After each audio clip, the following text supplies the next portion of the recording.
morning, welcome back. This is Daybreak and thank you for staying with us. The hashtag on X is Daybreak. The SMS code is 22422 at Citizen TV Kenya and at Ayub Abdikadir. This morning we are discussing the impact of the heavy rains on the country's food security. And in studio with me is on my immediate right by Mankai Sanko. He is the Deputy Country Director, World Food Program Kenya. Good morning. Good morning, and thank you for inviting me, and good morning, viewers. Thank you, and lovely to have you here in studio. Also with us is Dr. John Mutunga. He is the chairperson of the National Assembly's Agriculture Committee and also the lawmaker representing Tigania West constituency. Good morning.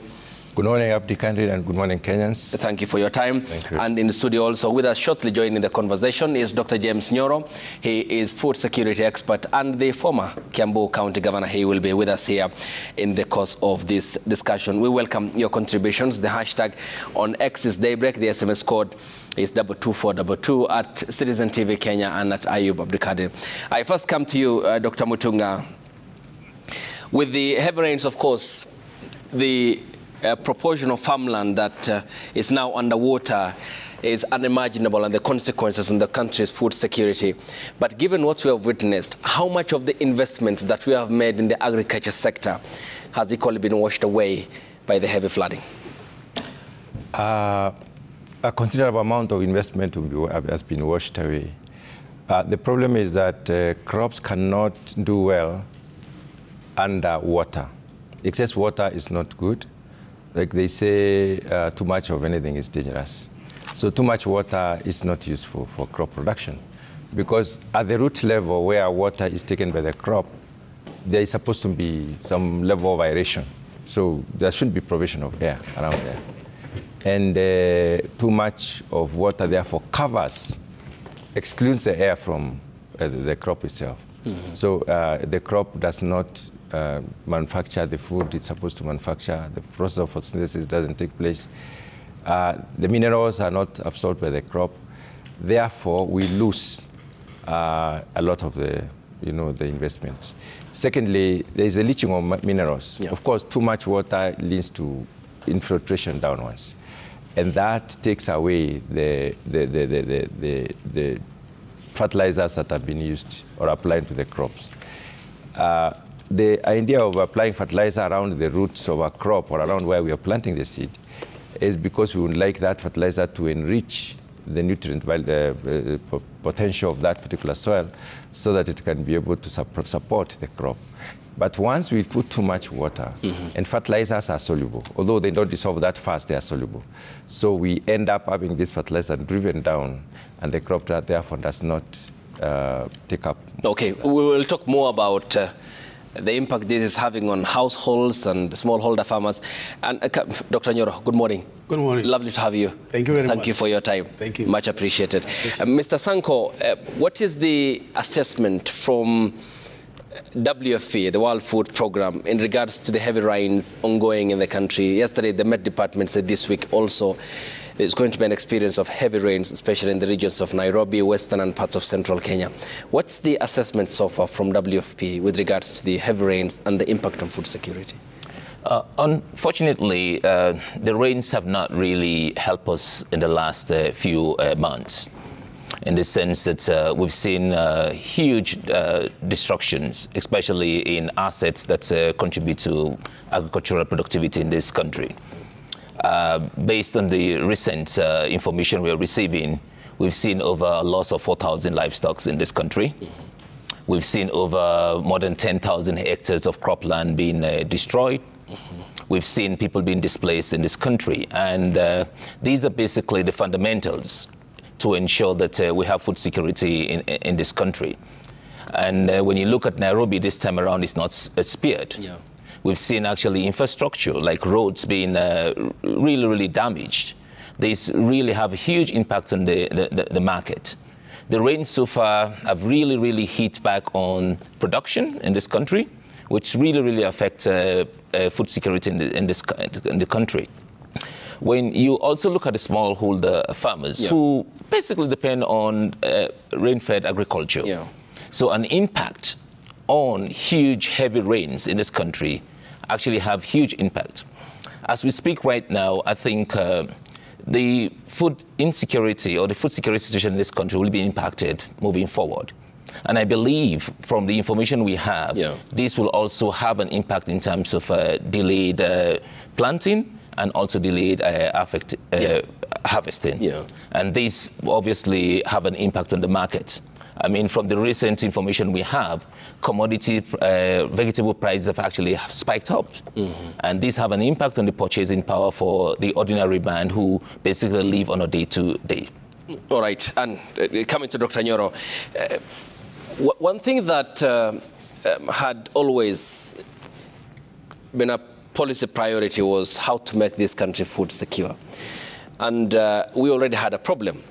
Then how much of a degree has this compounded in terms of the effect the heavy rains have had on farmlands and our production with regards to an already pending question of addressing a food security aspect? No, thank you, Ayub. I think it's very clear that the long and extended rains that we have experienced since October has made a bad situation worse. I think we are all aware that right from the late 70s, it was very clear that the gap between production and consumption had started to increase to the extent that I think according to the Global Hunger Index in 2023, we were categorized as number 90 out of 125 countries in terms of food insecurity. That was before the El Nino. That was before these extended rains. So in essence, what you're saying is that we have already been vulnerable as a country. We've been food insecure. We're spending so much time, so much money importing foods from outside. And as if that is not enough, and then we suffer from these extended rains. I think I would want to reiterate what my colleagues are saying. If you remember, this rain started from October. November is the harvest season. November, December is the harvest season, particularly in North Rift. Now, you remember the government was at that point struggling to bring in dryers because it's raining when you are supposed to harvest. So there was a significant loss of crop that was already mature, that was lost, because of the rains. There is also a risk of high toxicity, particularly aflatoxin, because it's raining when you're harvesting. And you've seen, if you drive across, you will see that maize is being dried, on the open, and then it rains in the afternoon. So this situation, which then continued to the long rains, has made a bad situation worse. I think as a country, unlike our neighbors, Dr. here was quoting some of the figures, some of the losses. I've seen some figures saying we could probably have, we could lose something to the extent of 40% of the expected crop this year. Tanzania is expecting a loss of about 30%. Uganda has not been very adversely affected. It could lose 20%. So you are losing something that you did not have. So it's a bad situation made worse by a condition that we could call El Nino and wrong names. And 40% is a big number for already a food insecure population. It is very, very big. If you look, and unfortunately, the government has done a fantastic job the previous season because of good fertilizer distribution, the subsidy. I think Dr. Mutunga and his committee can confirm that. Because there were figures which I cannot confirm that maize production, for instance, had reached 60 million bags. So at least we were trying kind of like coming out of that bad situation. But then we are hit by this, and 40% of what we ordinarily get means that we are going to be in a worse food crisis than we have seen probably in the previous years. Okay. Dr. Mutunga, given that there was the talk about the 60 million bags in terms of harvest, was this enough to secure Kenya in terms of its addressing its food security concerns? And how much is attributable to the rains, and how much is attributable to the fertilizer program by the government? 61 million bags of 90 kilograms of maize is above what we need, because we estimate our food need at 1 bag per person a year. That's the per capita consumption, the average consumption per person. And we expect Kenya to be having about 52, 55 million people. So 61 million was sufficient. Now, last year was a good year in two ways. We had sufficient rains. The fertilizer subsidy program worked very well. The fertilizer was supplied in time, and it reached farmers in time, and they used it for planting. They also had top dressing fertilizer in time, was applied, and therefore the productivity increased.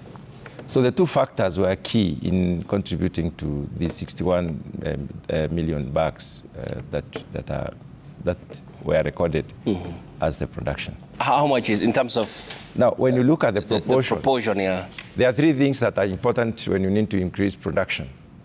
First of all, the soil health, where fertilizer comes in, good seed, and the third one is water supply. Now, those three factors worked very well.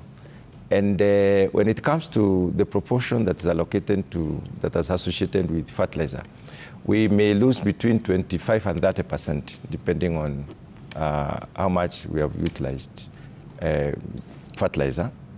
We may lose up to 100% if we don't have water. If we do not have water at all, we may lose up to 100%. And if the seed is not good, again, it plays about depending on the quality of the seed itself. The germination percentages and the hybrid vigor of the seed and so on. So there are other factors that we need to look at. So my estimation is that about 40% of the production last year was as a result of fertilizer. And let's say around another 40% again was as a result of good rains, because most of our production is rain-fed. And then the use of good seed contributed about 20%.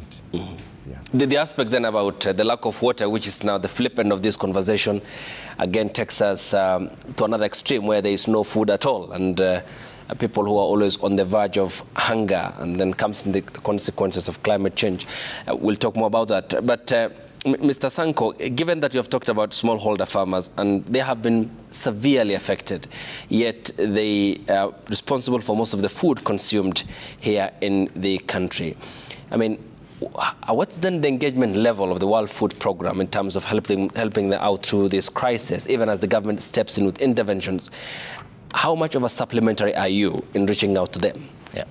Well, for us as the World Food Programme, we work directly with the government of Kenya and also the counties to basically ensure that smallholder farmers are protected.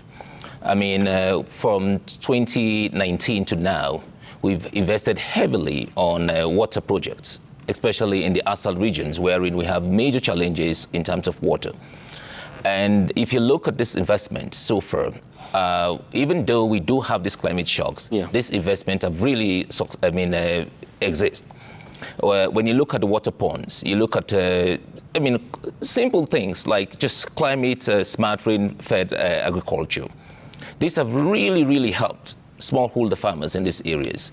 When you look at investment in terms of inputs, I mean, if you look at other areas wherein you support services, extension services. So we've been working with the counties, we've been working with the government to ensure that the food systems in this country are really resilient. I think one of the areas that we really, really need to look at is how do we ensure that the food systems in this country are really resilient? And that's the work that we've been doing for years with the government in Kenya, and also working with the counties. I was in Turkana, if I could give you a typical example, wherein you've got refugees. Yes. And we've worked with the counties there to just establish simple irrigation systems. And when you talk to those women and you see how the simple vegetables they are planting, how they are changing their lives, how they are helping their children go to school, meeting their health and education. These are some of the areas that we've been working with. We've been working with the government of Kenya in ensuring that policies are in place and also governance. And we've been helping the Kenya government in terms of what are the simple technologies that we need to have in place, ensuring that the social protection system actually functions, which is very, very important in a country like Kenya.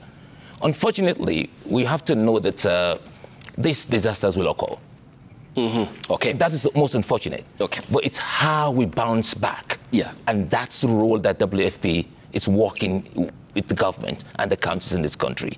All right, Dr. Nyoro, when we get back from the break, how to get out of this crisis is very key. We'll also further talk about the 6 dimensions of food security, accessibility, availability, and the long list that they are in, as we welcome the contributions of our viewers as well here who are watching this broadcast. The hashtag on X is Daybreak. The SMS code is 22422 at Citizen TV Kenya and at Ayub Abdikadir. More after the break here on the broadcast. Stay tuned.